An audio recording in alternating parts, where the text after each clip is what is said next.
इसमें गलत क्या है? लेकिन इसका नफा नुकसान कितना हो, क्या कोई हेल्प मिल पाएगी, मदद मिल पाएगी क्या 24 के चुनाव में पश्चिमी उत्तर प्रदेश की केवल अगर मैं बात करूं तो?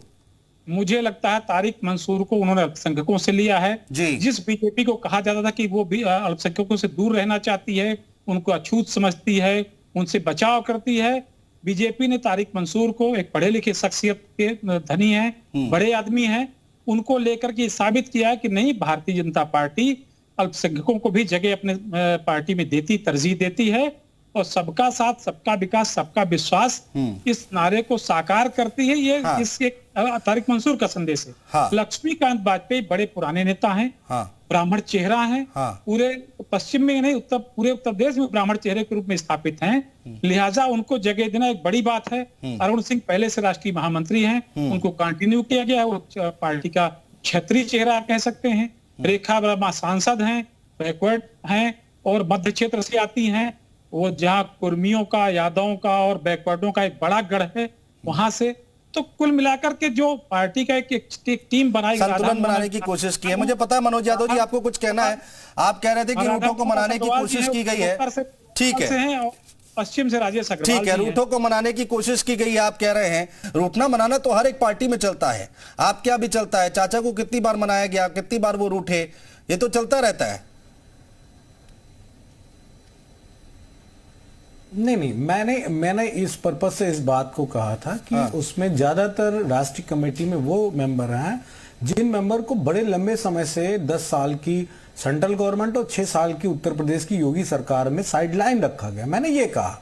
तो जाहिर सी बात है उनको मनाने के लिए उनको एक पद दिया गया होगा, उनको आगे लाया गया होगा। ये बात किसी से छुपी नहीं है कि वसुंधरा राजे और नरेंद्र मोदी जी और अमित शाह के बीच में किस तरह से ठनाठनी रही है। ये बात क्या मैं कोई मनगढ़ंत, कोई कपोल कल्पित कहानी तो सुना नहीं रहा हूं, ये सभी को पता है। उनको राष्ट्रीय उपाध्यक्ष बनाया गया, बधाई है उनको, और बीजेपी के लोगों को भी कम से कम रूठों को मना रहे हैं। मेरा ये कहना, अभी इस एक बात को फोकस किया गया कि पसमानदा मुसलमानों को लेके और मुस्लिम फेस को लेके बड़ी बात कही जा रही, जो वहां के वीसी साहब थे मुस्लिम अलीगढ़ के, तो ये तो पुरानी बात है। बीजेपी हमेशा से मुसलमान लीडर एक दो रहते, बीच में योगी और कट्टर मोदी जी की कुछ राजनीति आई थी, तो बीच में थोड़ा सा इग्नोरेंस ना, फिर मुख्तार अब्बास नकवी हो, शाहनवाज हुसैन हो, नजमा अब्दुल्ला हो, या अभी दानिश आजाद जी को बनाया गया योगी जी की कैबिनेट में, तो ये तो हमेशा रहा है। कोई ना कोई एक चेहरा, एक दो चेहरा रखते हैं भाई, दुनिया में छवि जाती है ना, तो उसको बचाने के लिए इस तरह की कवायद है। लेकिन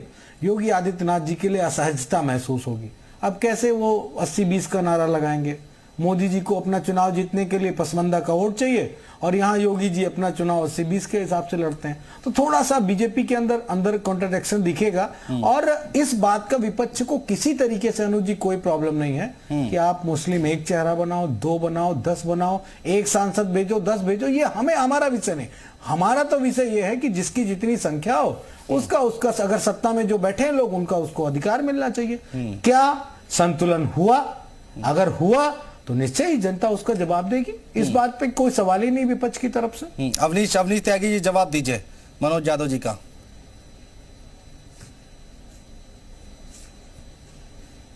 त्यागी जी आवाज आ रही है? वो बनाने ये सब इनके भीतर चलता है।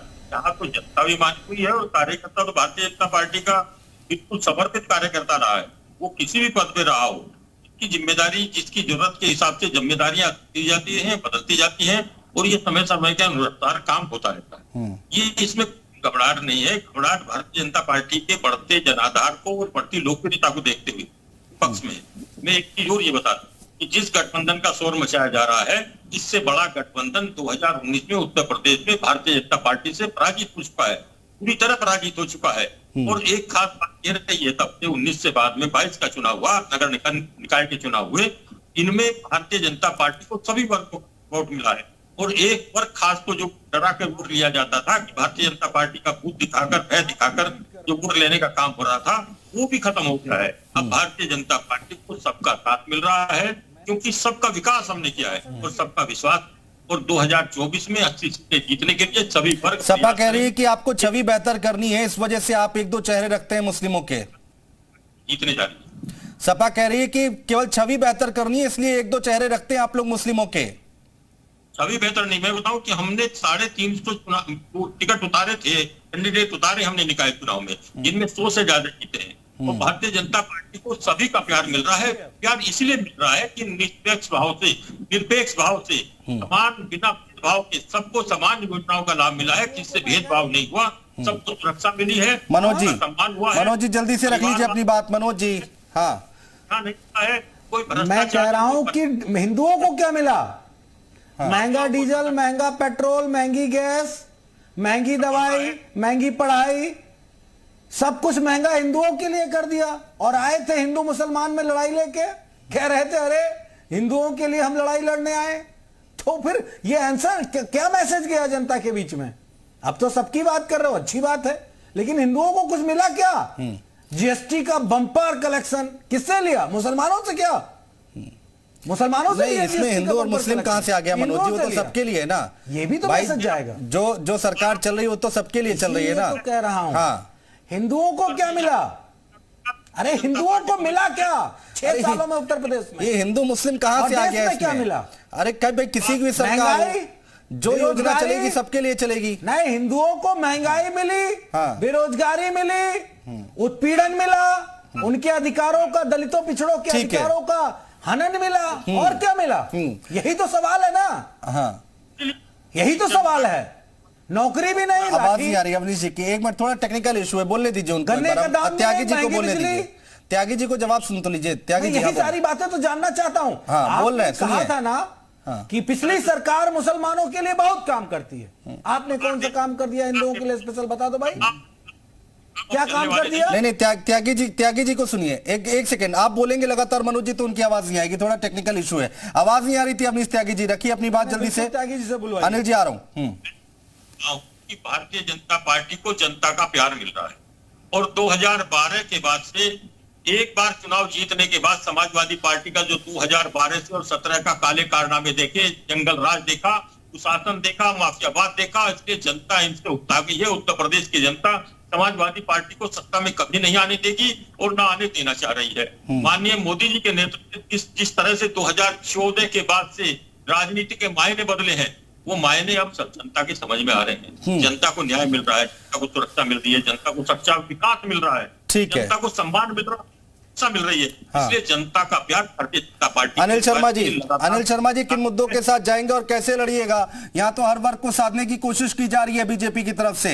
अनिल शर्मा जी, मुद्दे क्या रहने वाले इस बार?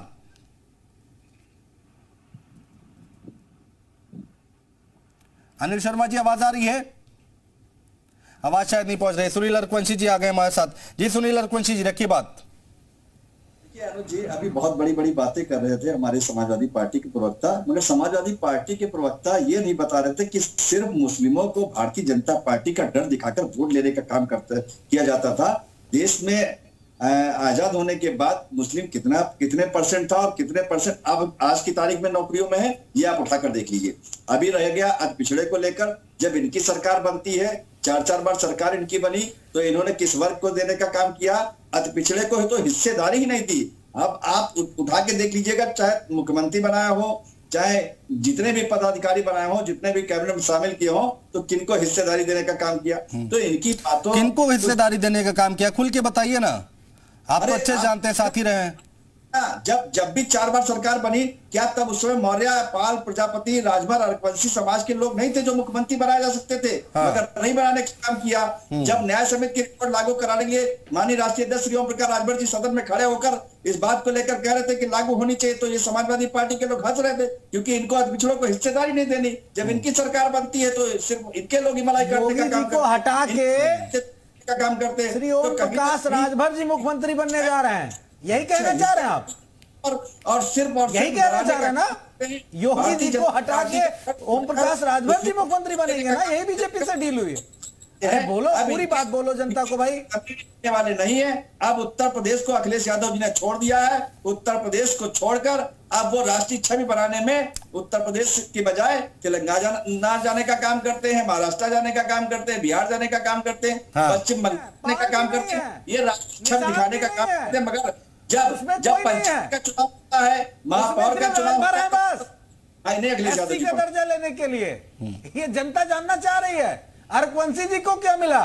मलियाबाद के दशहरी आम, उत्तर प्रदेश में जो देश के हरदोई के दशहरी आम मिले? नेता का थोड़ा सा काम पूछ है, लेना, बता देंगे क्या मिला आपको। काम और नाम दोनों देने का काम किया। आज मैं आपके नेता ने कसम खाई है कि जब तक अपने बेटे को हम लोकसभा नहीं भेज देंगे तब तक दम नहीं लेंगे, राज्यसभा में जाएंगे। और अर्कवंशी जी को क्या मिलेगा? वोट लेना चाहते थे मलियाबाद के दशहरी आम। मनोज यादव जी